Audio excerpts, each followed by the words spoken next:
A internet destruiu os nossos sonhos. E não foi pelo que você está pensando, né? Quando eu quero dizer que a internet destruiu os nossos sonhos, é porque ela destruiu a nossa capacidade de sonhar. Não a internet enquanto uma ferramenta por si só, né, que ela tinha o seu objetivo ou a intenção de fazer isso. Mas o que a gente tem feito com a internet tem de fato destruído a nossa capacidade de sonhar. Então, nesse vídeo, eu quero falar com vocês sobre como que a nossa relação com as tecnologias, especialmente com as tecnologias digitais de informação e comunicação, especialmente, né, as que hoje em dia usam a internet, que são quase todas, tem cada vez mais contribuído com essa dificuldade que nós temos de sonhar. E por que que a gente pensa isso, né? Então, de maneira mais curta e breve, a gente entende que essa destruição dos sonhos ou da capacidade de sonhar se dá porque a gente não tem tido tempo para, de fato, considerar a nossa formulação, a nossa elaboração psíquica das coisas que acontecem com a gente. Muitas pessoas na clínica, eu acabo escutando, né, que elas falam que elas não têm tempo para não. Muitas pessoas na clínica, né, elas falam que elas não têm memória ou têm perdido a dificuldade de se concentrar, de memorizar, de lembrar das coisas, ou de conseguir organizar aquilo que ela vive ao longo de uma semana, e às vezes até menos do que isso. E isso acontece porque a internet, as tecnologias que se utilizam na internet, elas têm cada vez mais, né, contribuído, e claro, né, suprindo as nossas necessidades com com essa dificuldade de elaboração psíquica, né, de compreender aquilo que a gente vive. Então, para a gente poder desenvolver essa ideia, para poder explicar de uma maneira um pouco mais interessante, eu coloquei o vídeo em 3 partes, né? A primeira parte vai falar sobre a compulsão digital, a segunda sobre o ruído constante e a terceira sobre a paisagem infinita. Então, vamos lá? Sonhos, eles têm uma função muito importante para a gente, né? O sonho é um lugar onde a gente costuma projetar, elaborar, revelar, não revelar no sentido de você conseguir prever alguma coisa necessariamente, né? Mas quando eu falo de elaborar, projetar ou de revelar, quer dizer que revela muitas vezes coisas sobre nós mesmos. Então, o sonho, ele é esse espaço em que ele tem um tempo específico, o tempo onírico, o tempo em que você ali vai colocar os seus desejos, vontades, as suas relações mais confusas, ambíguas, contraditórias. E esse tempo onírico, ele revela muitas vezes também uma narrativa, ele revela uma estrutura, ele revela relações entre objetos, ele revela uma série de elementos que a gente tem cada vez menos entrado em contato com isso, né? A gente tem perdido essa capacidade de sonhar. E ao mesmo tempo que a gente perde essa capacidade de sonhar, de projetar, de revelar coisas sobre nós, a gente não tem nem conseguido também entrar em contato com as nossas próprias experiências que a gente está vivendo aqui, agora, e entrar em contato com aquilo que a gente gostaria, com o futuro, com o nosso meio, com o outro, né? Com o que a gente entende aqui enquanto social. Formar comunidade, formar esse senso de pertencimento. E quando eu falo da questão da tecnologia como algo que contribui para isso, é que quanto mais a gente vai se utilizando dessas tecnologias, muito da nossa relação ela vai sendo mediada por essas plataformas digitais. E essas plataformas, elas acabam tendo um objetivo extremamente específico, que é o modelo de negócio delas, fazer com que você fique mais tempo nelas. E para fazer com que você fique mais tempo nelas, consumindo conteúdos, elas precisam criar esses mecanismos que vão fazer com que você fique. E isso, muitas vezes, vai se utilizar de um excesso de estímulos, né? De usar desses estímulos para te atrair, para te seduzir, para fazer com que você fique.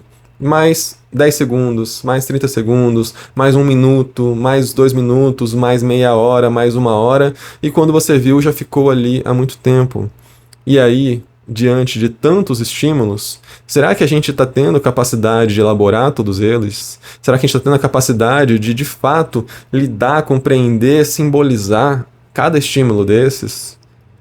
Existe pesquisa, uma série de pesquisas, e você mesmo pode se dar conta disso, quando a gente entra no Instagram e começa a olhar um post ou outro, né, ao longo de um pequeno período, às vezes você já viu 5, 6 posts, e quando vai fazer uma pergunta para essas pessoas, né, algumas pessoas fazem isso, de fazer com que a pessoa olhe, por exemplo, o seu feed do Instagram ou explorar, e depois de olhar, por exemplo, 5 ou 10 posts, pergunta: quantos posts você lembra que você viu? A maioria das pessoas não se lembra, elas não se recordam. E elas não deixaram de experimentar, né, ou de experienciar, digamos assim, né, de receber, de sentir aquilo que foi vivido. Mas, de fato, não se torna ou não se forma uma experiência completa porque não há essa elaboração. Não há tempo de elaboração psíquica daquilo que foi sentido. A gente está sendo bombardeado a todo tempo por uma série de estímulos que a gente não de fato os compreende, ou não vai dando lugar para cada um desses estímulos. A gente apenas segue. A gente apenas pro próximo, próximo, próximo, próximo, próximo. E não quer dizer que a gente não está tentando fazer isso, né? Porque muitas vezes a fadiga digital que a gente chama, né? Ela é um produto disso. Ela é um resultado desse excesso de estímulos que a gente não consegue, de fato, ou a gente está se esforçando, tentando elaborar e a gente não consegue. E assim passa um dia, 2 dias, 3 dias, uma semana, 2 semanas, um mês e fala: meu Deus, já passou esse tempo todo. Aquilo que a gente às vezes, muitas vezes fala, né? Muitas pessoas têm a sensação de que a gente perdeu o tempo da pandemia. Né? A gente perdeu o tempo lá de 2020, 2021. Por que a gente perdeu esse tempo? Né? O que aconteceu? Isso se dá por uma falta de elaboração. O tempo não elaborado, o tempo em que a gente não, de fato, se apropriou dele, é como se esse tempo simplesmente passasse. É como se esse tempo simplesmente tivesse fluído.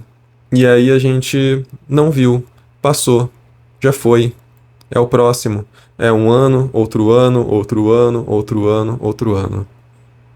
E isso, né, demonstra que a gente está vivendo num período em que existe um ruído constante. Esse excesso de estímulos, né, ele é necessário para alimentar essa nossa compulsão. Quando eu quis falar, né, sobre a compulsão, eu estava falando justamente sobre esse rolar infinito do feed, o scroll, né, essas telas que nunca acabam e que você vai rolando e sempre tem coisas novas. Se você for no YouTube e você atualizar a sua página inicial, sempre vai ter coisa nova. Se for no Instagram e puxar ali, atualizar, sempre vai ter coisa nova. Né? Então sempre tem coisa nova. E você sempre, né, é possível ficar rolando ali, ficar passando por aqueles conteúdos e ele nunca vai acabar. Né? Essa compulsão é esse movimento que a gente muitas vezes faz sem perceber, né? E ele está acontecendo porque a gente não está lidando muitas vezes com a ideia de que essa elaboração não é realizada, e ela não é realizada justamente por conta desse ruído. O ruído, entendendo aqui, enquanto aquilo que nos impede essa elaboração. O que é o ruído? O ruído é aquilo ali que vai dificultar com que você compreenda. Você está numa ligação com alguém e aí acontece algo ali, uma interferência. É isso. Na tentativa de compreender, na tentativa de elaborar, na tentativa, né, de entender aquilo que a gente está vivendo, sempre entra ali algo que corta e interfere e gera essa dificuldade. Gera essa dificuldade de elaboração, gera essa dificuldade de compreensão daquilo que é vivido, daquilo que seria, né, e formaria experiência, daquilo que a gente vai, então, tentando se apropriar para chamar enquanto uma vida vivida, enquanto aquilo que nós estamos, de fato, vivendo e fazendo e construindo, elaborando e por aí vai. A gente está nesse regime de uma hiperconexão, a gente está nesse regime de hiperestímulos, a gente está nesse regime social em que existe excessos, né? Estamos mediados por excessos. Sempre tem mais, sempre está pronto, sempre vai, tem mais, eu quero mais e cada vez mais. Para que esse excesso de mais? É para alimentar essa compulsão. É para alimentando as diversas compulsões, qualquer que sejam. Aqui eu estou falando das tecnologias, aqui eu estou falando daquilo que forma e fundamenta as dependências tecnológicas. Aqui eu estou falando daquilo que fundamenta, né, e alimenta os nossos vícios digitais. Mas isso serve para todas as outras compulsões. Né? A nossa sociedade capitalista ela está sempre pronta para produzir mais e mais, para confiar que as nossas compulsões vão ser satisfeitas. O capital vai crescendo e se acumulando muito em torno dessas compulsões. O capitalismo, como a gente tem vivido dessa maneira, ele depende das nossas compulsões, depende desse nosso adoecimento, dessa falta de conexão com nós mesmos. Essa construção de uma falta, de que sempre falta algo a ser consumido. Porque se a gente se conecta com nós mesmos, a gente tem contato com nós, e quando eu digo aqui um nós, seria em contato com a vida enquanto algo que flui, a ela não falta nada, já diria o filósofo Baruch Spinoza. A vida não falta nada. Ou no caso, aqui também podemos pegar o Diógenes, o cínico. Não falta nada à vida, mas é necessário que tenhamos essa percepção, de que sempre falta algo, sempre precisa algo a ser feito, algo a ser comprado, algo a ser consumido, um novo post, um novo vídeo, um novo meme, algo novo, que vai então sempre colocando essas coisas novas, e a gente não vai formando as nossas experiências, a gente não vai formando a nossa compreensão do tempo, a gente não vai elaborando aquilo que a gente vive. E isso, é por conta desse ruído, esse excesso de conteúdos, excesso de tudo, é o que forma esse ruído. E aí a gente se encontra, esse ruído é como se formasse uma espécie de paisagem infinita. Se você se interessa por esses assuntos, não deixe de conferir a formação Ciberesquizo, o link está aqui embaixo na descrição, e lá é onde eu me aprofundo e desenvolvo mais sobre teorias e práticas para lidar com as questões do mundo digital, com as consequências do mundo digital, articulando uma ciberpsicologia crítica e uma esquizoanálise para pensar cada vez mais como que a gente consegue lidar com isso. A ideia é formar uma comunidade de pessoas interessadas, curiosas em se desenvolver e desempenhar, compreendendo uma prática clínica mais sensível às questões do digital. Quando eu falo, então para voltar aqui à nossa ideia, quando eu falo sobre esse ruído constante, essa paisagem infinita, eu acho que já fica um pouco claro, o que eu quero dizer enquanto paisagem infinita. Eu estou dizendo exatamente desse horizonte que nunca acaba. Um mar de conteúdo sem fim, por exemplo, um mar de possíveis consumos, de possíveis ideias, de escolhas sem fim, que inclusive muitas vezes nos angustia, esse excesso de escolhas. Queria apenas saber o que é para fazer. Quantos casos clínicos a gente não escuta em que as pessoas falam, não, eu queria saber o que fazer.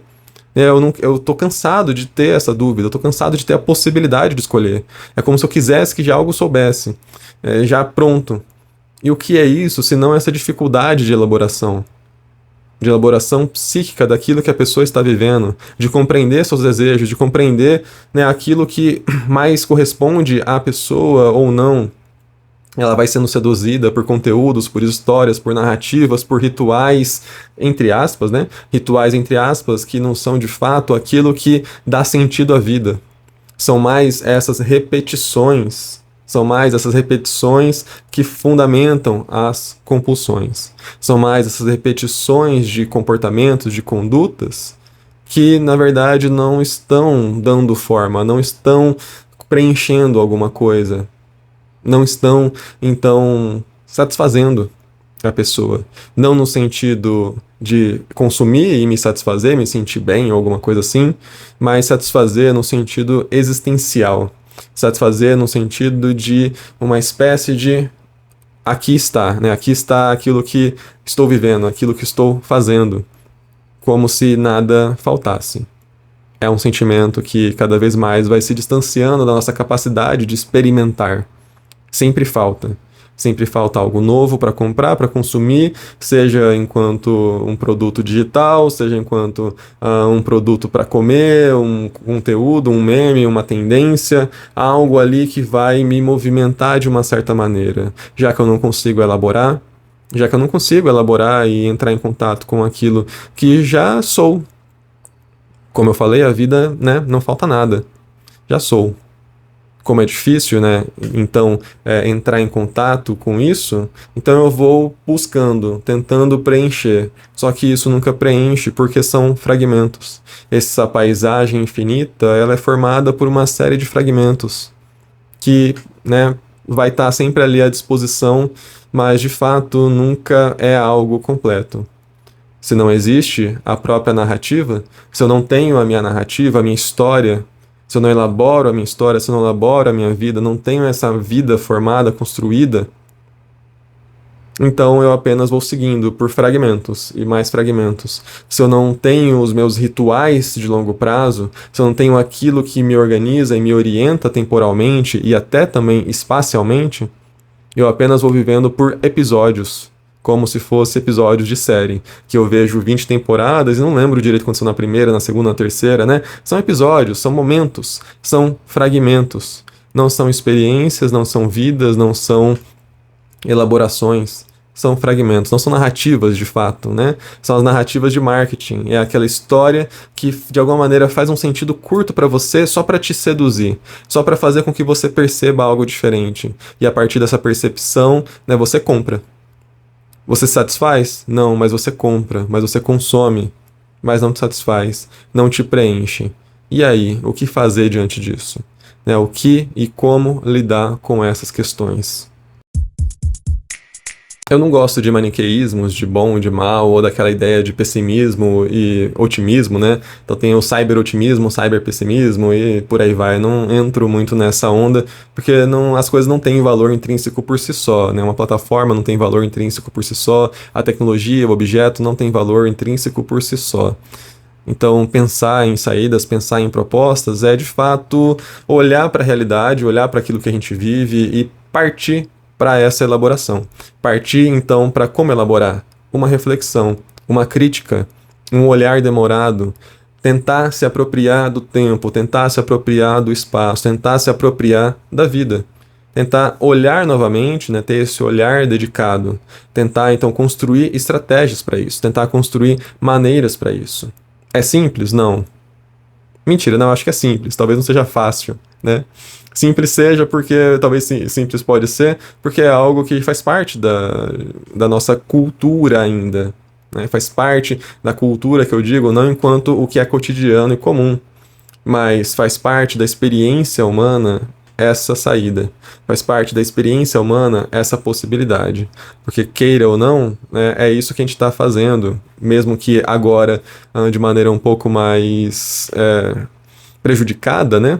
Ou descuidada, desleixada, mas a gente ainda faz mais ou menos. E aí, olhar para a tecnologia não simplesmente enquanto algo bom ou ruim, mas entender aquilo que é uma pergunta importante, né? O que estamos fazendo das tecnologias e o que elas estão fazendo da gente? O que ela está fazendo de você e o que você está fazendo dela? Não numa ideia, né, utópica de não, a gente precisa controlar e fazer um uso consciente, porque eu não sei o quanto que essa palavra, né, esse termo uso consciente, de fato é capaz. Mas é não perder, né, ou tentar sempre fazer esse movimento de reflexão, né, de para onde estamos indo. Não simplesmente nesse campo do consciente, mas também no campo daquilo que nos escapa, daquilo que acontece à revelia desse controle ou desse uso consciente. Porque isso que escapa ao uso consciente revela muito mais do que a tentativa obsessiva, compulsiva de tentar controlar as coisas. Certo? Então, se você chegou até aqui, acredito que você gostou de alguma maneira ou não gostou, mas deixa, enfim, o seu like ou o que você quiser e deixa um comentário para a gente continuar essa conversa. Aguardo você no próximo vídeo e até mais.